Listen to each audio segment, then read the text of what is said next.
Hello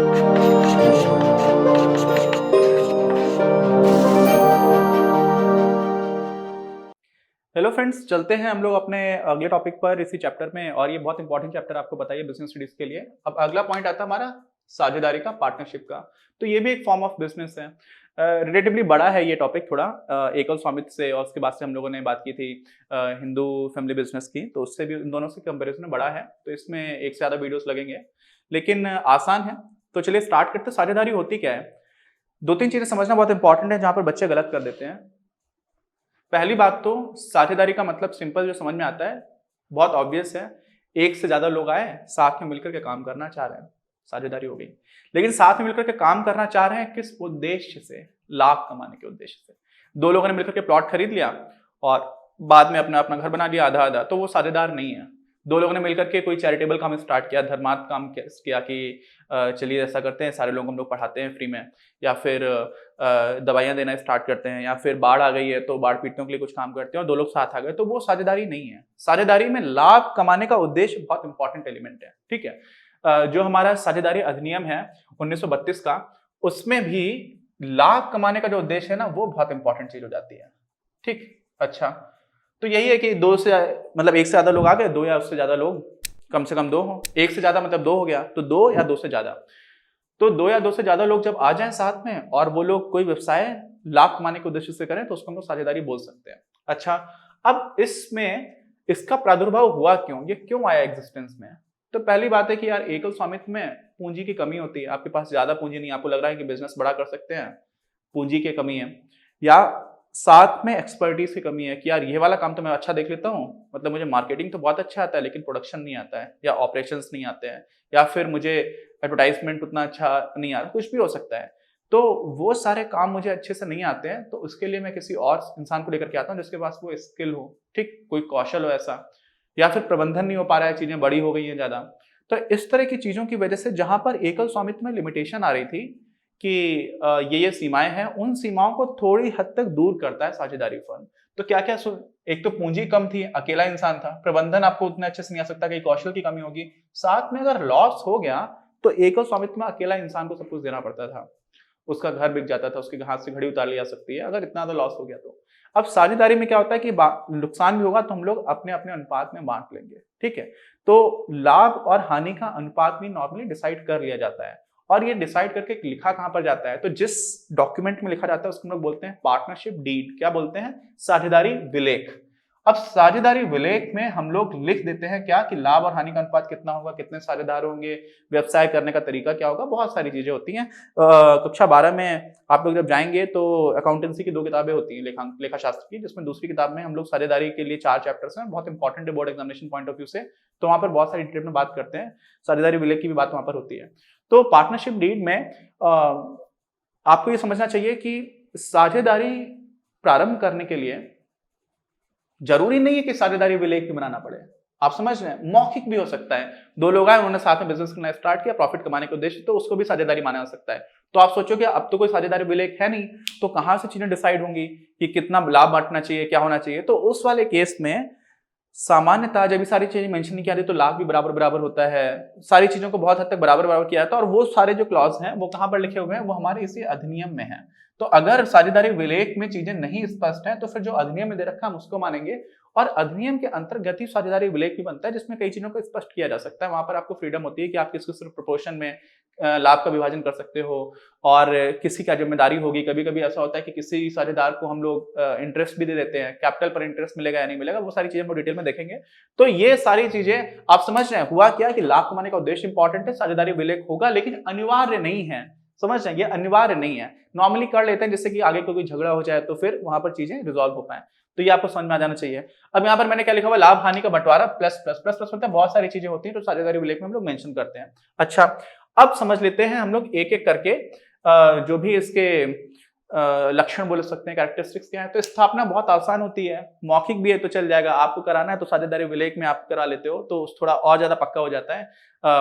और कल को कोई झगड़ा होता है तो उसमें ज्यादा सहूलियत रहती है। फिर देयता लायबिलिटीज, तो लायबिलिटीज असीमित होती हैं। दुकानदार के अकेले एकल स्वामित्व वाले में भी होती है, नॉट नेसेसरी दुकानदार एकल स्वामित्व में कोई बिजनेस में कर सकते हो आप, वहां पर एकल, क्योंकि बिजनेस को इंसान से अलग नहीं माना जाता, यहाँ पर भी वैसा ही केस है, तो यहाँ पर भी असीमित होती है। लेकिन अब देखिए गुण, और अगर पूछा जाए कि इसमें गुण क्या और सीमाएं क्या, तो सीमा यही है कि भाई असीमित लायबिलिटी है अभी भी, लेकिन गुण भी है।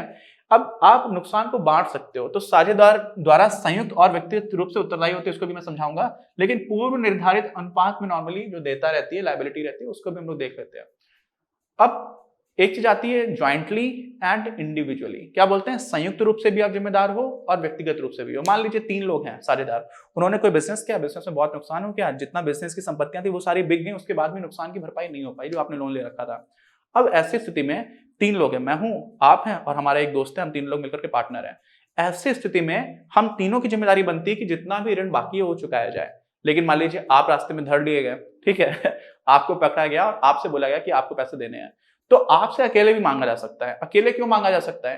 क्योंकि यहां पर एक कॉन्सेप्ट आता है एजेंट और जिसको हम लोग बोलते हैं म्यूचुअल एजेंसी का कॉन्सेप्ट होता है, जिसमें एक एजेंट होता है और एक होता है आपका प्रिंसिपल, ठीक है। तो स्वामी को हम लोग बोलते हैं प्रिंसिपल, ठीक, ये स्वामी लिखा हुआ, ये होता है आपका प्रिंसिपल और एजेंट हो जाता है आपका। तो इसका क्या मतलब होता है? इसका मतलब समझ लो कि आप जब भी पार्टनरशिप में होते हो ना, तो पार्टनरशिप में आप एजेंट भी हो और प्रिंसिपल भी हो। इसका मतलब क्या हुआ? प्रिंसिपल का मतलब ये होता है कि मैं प्रमुख आदमी हूं, मैं मुखिया हूं, मैं जो भी बोलूंगा वो सारे लोगों को मानना पड़ेगा। समझ रहे हैं आप? मैं मुखिया हूं, मैं जो बोलूंगा, तो मैं प्रिंसिपल हूं, आप सारे लोग एजेंट्स हैं। लेकिन साथ में आप भी पार्टनर है मेरे, तो आप भी जो कुछ बोलेंगे वो मुझे भी मानना रहेगा, मेरे ऊपर भी बाध्य रहेगा। तो अगर आपने कोई निर्णय लिया तो वो मेरे ऊपर भी बाध्य हो जाता है। तो अगर आपसे कोई उधार जिसको हम लोग को चुकाना था आपने अगर चुका दिया, तो वो मेरे ऊपर ही बाध्य है, आप अकेले भी जिम्मेदार बनते हो और आपका ये अधिकार रहता है कि आप मुझसे वो पैसे फिर वापस ले लो। जैसे मान लीजिए सारी संपत्तियां बिकने के बाद से उधार बाकी रह गया था 2 लाख रुपए का, तो आपने 2 लाख रुपए दे दिए और हम 3 लोग साझेदार थे, तो अब पहले से था कि बराबर बराबर सब लोगों को देना होगा, तो आप 67,000 मुझसे, 67,000 एक और पार्टनर से आप ले सकते हो। लेकिन व्यक्तिगत रूप से भी आपकी जिम्मेदारी बनती है कि आप उधार चुकाओ, और संयुक्त रूप से तो बनती है। तो दोनों तरह से बन रही होती है। क्यों बन रही होती है? क्योंकि प्रिंसिपल और एजेंट दोनों तरह की चीजें होती है। आपका कोई भी निर्णय है व्यवसाय को चलाने को लेकर के, वहां पर मैं भी बाध्य हूं, तो अलग नहीं है। मतलब समझ रहे हैं? एक एक्सटेंडेड बॉडी मानी जाती है कि एक ही इंसान काम कर रहा है, उसमें 3 अलग अलग हिस्से आ गया, तो अलग अलग इंसान अलग अलग हिस्से समझ लीजिए, तो एक ही इंसान ऐसे काम कर रहा है, इस तरह समझ लीजिए। लेकिन वो तीनों लोग मिलकर के आ गए तो पूंजी ज्यादा हो गई है, काबिलियत ज्यादा हो गई है ना, वो सारी चीजें हो गई है। तो आपको ये समझ में आना चाहिए कि जो देता है वो अनलिमिटेड रहती है और संयुक्त रूप से और व्यक्तिगत रूप दोनों तरह से उत्तरदायी होते हैं। तो अगर ये समझ में आ गया होगा। अब नेक्स्ट पॉइंट आता है जोखिम। जोखिम सीधी बात है कि सारे लोग एक टीम की तरह खेल रहे होते हैं, तो मिल बांट करके जोखिम को बांट लेते हैं, तो ये थोड़ा सा फायदे वाली बात है। नहीं तो जोखिम अकेले ही एक इंसान को काफी ज्यादा बेयर करना पड़ जाता था।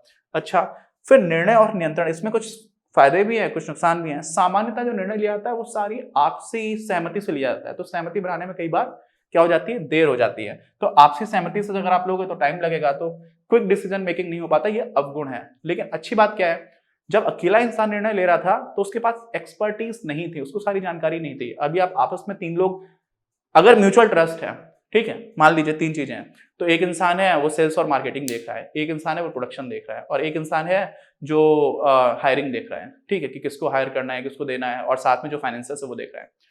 तो अगर अच्छा ट्रस्ट है साझेदारों के बीच में, तो सारे लोगों के अपने अपने क्षेत्रों के निर्णय लिए जा रहे हैं, और क्योंकि सारे लोग अपने अपने क्षेत्र में एक्सपर्ट है तो अच्छे निर्णय लिए जा रहे हैं, और आपस में दूसरे के निर्णय को हमने तुरंत मान लिया, तो यहां पर क्या हो रहा है, निर्णय ज्यादा अच्छे हो सकते हैं। लेकिन मान लीजिए फाइनेंस वाले बंदे ने जो निर्णय लिया उससे बाकी लोगों को नाराजगी हो गई, ठीक है, तो झगड़ा भी हो सकता है, तो वो भी समस्या यहाँ पर आ जाती है। जैसा हम लोगों ने देखा था कि कर्ता वाले केस में कर्ता अकेला ही निर्णय लिया करता था, यहाँ पर बाकी लोग भी निर्णय ले सकते हैं, लेकिन आपसी सहमति बनाने में भी बहुत एनर्जी चली जाती है कभी कभी, और झगड़ा भी हो सकता है, तो वो चीज भी आ जाती है। विशिष्टता के आधार पर भी संभव, विशिष्टता समझ रहे हैं कि स्पेशलाइजेशन है, मुझे फाइनेंस आता है तो मैं फाइनेंस का निर्णय लूंगा, आपको मार्केटिंग आती है आप मार्केटिंग का लीजिए, है ना। ऐसे ही निरंतरता, और ये सारी चीजें भी साझेदारी विलेख में लिखी होती हैं। अब निरंतरता वाली बात उतनी अच्छी नहीं है। हिंदू यूनाइटेड जो हिंदू फैमिली बिजनेस में तो चलता रहता था, कर्ता की डेथ हो गई तो जो सबसे बड़ा मेंबर था वो बन जाएगा कर्ता, लेकिन यहाँ पर निरंतरता का अभाव होता है। निरंतरता का अभाव इसलिए होता है कि 3 साझेदार हैं, एक की डेथ हो गई तो अब वो साझेदारी नहीं रही, बदल गई, आप बदल पा करके उसको कंटिन्यू कर सकते हो, तो साझेदारी विलेख में परिवर्तन होंगे, लेकिन जो पुरानी साझेदारी थी वो नहीं रहेगी, या फिर कोई बीमार पड़ गया, या फिर किसी ने रिटायरमेंट ले लिया, या फिर किसी का दिमागी रूप से परेशान हो गया या दिवालिया हो गया किसी भी कारण की वजह से, तो यहाँ पर निरंतरता नहीं रहती, साझेदारी बदल जाती है, आपको चेंजेस कराने पड़ते हैं। तो ये भी इसका एक निगेटिव एस्पेक्ट भी है, कैरेक्टरिस्टिक तो है ही लेकिन साथ में ये नकारात्मक है ना। अवकाश ग्रहण करने की मृत्यु हो जाए या फिर दिवालिया हो जाए तो ऐसा हो जाता है। और फिर अगला पॉइंट आता है सदस्यता का। सदस्यता में आपको 2-3 चीज समझनी चाहिए। क्वेश्चन आ सकता है, गलत भी हो सकता है आप लोगों का, इसलिए बहुत ध्यान से सुनना। कम से कम 2 सदस्य होते हैं, सीधी सी बात है, अकेला साझेदार तो होगा नहीं, 2 होंगे। अधिकतम हमारा जो कंपनीज एक्ट है उसमें 464 धारा है जो कहती है कि ज्यादा से ज्यादा 100 हो सकते हैं, लेकिन अगर इससे कम सदस्य की अधिकतम संख्या करनी है कि अधिकतम 100 नहीं होंगे, 100 से कम होंगे, तो ये अधिकार किसको है? ये अधिकार केंद्र सरकार को है। और केंद्र सरकार ने ही 2014 में जो जनरल रूल्स हैं कंपनी के, तो कंपनी रूल्स उसको बोल सकते हैं, rule 10 of the companies rules जो है ना, वो ये बोलता है कि 100 तक करने की इजाजत है, लेकिन हम डिसाइड कर सकते हैं कि 100 से कम भी हो सकता है। तो अभी जो डिसाइड कर रखा है वो 50 कर रखा है। कितना कर रखा है? 50। तो अगर पूछा जाए कि कितने सदस्य हो सकते हैं अधिकतम साझेदारी फर्म में भारत में, तो 50 हो सकते हैं। लेकिन पूछा जाए कि धारा 464 जो कहती है वो अधिकतम कितने कहती है, तो वो 100 कहती है। लेकिन अभी क्या है, क्योंकि वो ये भी कहती है 100 हो सकते हैं, लेकिन साथ में केंद्र सरकार उससे कम भी निर्धारित कर सकती है, और केंद्र सरकार ने कर दिया है। तो ये भी इंपॉर्टेंट पॉइंट है, उसको कंफ्यूज मत होना। फिर एजेंसी संबंध तो मैंने आपको बता ही दिया था कि स्वामी और एजेंट दोनों तरह की चीजें होती हैं। अब इसमें गुण और जो सीमाएं थी वो मैं साथ साथ बताता गया, लेकिन इसमें एक गुण और आ जाता है जो अलग से हम लोग डिस्कस कर सकते हैं, वो होता है गोपनीयता।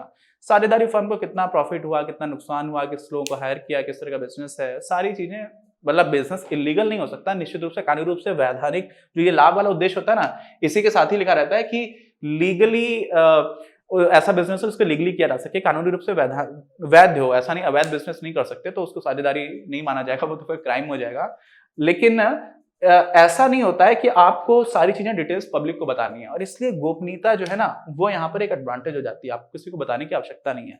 लेकिन इसी से जस्ट जुड़ी हुई क्या होती है, एक कमी भी हो जाती है, सीमा भी हो जाती है, वो हो जाती है जो आम जनता है ना उसका ट्रस्ट उतना नहीं होता।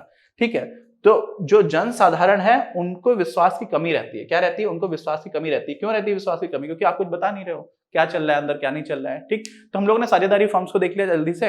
अब साझेदारों के प्रकार और साझेदारी फर्म्स के प्रकार। ठीक है, साझेदारी फर्मों के प्रकार हम लोग देखेंगे। फर्म एक एक्चुअली इंग्लिश शब्द है, उसी का हम लोगों ने हिंदी में कर दिया है। जैसे कई बार ऐसे लोग बोलते हैं बसों में जा रहे हैं, तो बस भी इंग्लिश से शब्द हुआ करता है ना। ऐसे बहुत सारे ऐसे टीचरों ने, अब टीचर इंग्लिश का शब्द हो तो टीचर्स बोलना चाहिए, लेकिन हम लोग फर्म्स जो होती है ना, बहुत सारी फर्म्स, एक फर्म है बहुत सारे हो गए तो फर्म्स हो गए, उसको भी हम लोग इंडिजनाइज करके हिंदी में हम लोग फर्मो बोल देते हैं, और किताब में भी वैसे लिखा रहता है, तो हम लोग फर्मो बोलते हुए चलेंगे, कोई दिक्कत नहीं है। बाकी कोई डाउट हो तो प्लीज कमेंट बॉक्स में लिख करके बताइए, और ये नेक्स्ट वीडियोस में भी कंटिन्यू होगा। तो मिलते हैं हम लोग अगले वीडियो में। चैनल सब्सक्राइब नहीं किया तो प्लीज सब्सक्राइब द चैनल। अच्छा लगा है तो टाइप करिए, उससे एक एप्रिसिएशन भी मिलता है, साथ में समझ में आ रहा होता है कि आपका रिस्पॉन्ड फीडबैक का एक तरीका होता है वो, और पसंद आया तो अपने दोस्तों के साथ जरूर शेयर करिए। मिलते हैं। इस वीडियो के प्रायोजक हैं आप, और अगर आप ऐसे ही और वीडियोस बनाने में हमारी मदद करना चाहते हैं तो पैट्रियन पर जाकर या फिर स्क्रीन पर दिए गए QR कोड को स्कैन कर अपना योगदान जरूर दें। अपनी क्लास का उद्देश्य आप सभी के लिए आप ही की भाषा में गुणवत्तापूर्ण शिक्षा उपलब्ध कराना है। कक्षा 12 तक के सभी प्रमुख विषयों पर हम वीडियोस बना रहे हैं, और कुछ विषयों पर वीडियोस आपके अपने चैनल अपनी क्लास की ही अन्य प्लेलिस्ट पर अपलोड भी हो चुके हैं। ज्ञान के प्रकाश से देश को सशक्त बनाने के हमारे इस प्रयास में इस चैनल को सब्सक्राइब करके और लोगों के साथ शेयर करके अपना बहुमूल्य योगदान जरूर दें। पढ़ेगा इंडिया तो बढ़ेगा इंडिया।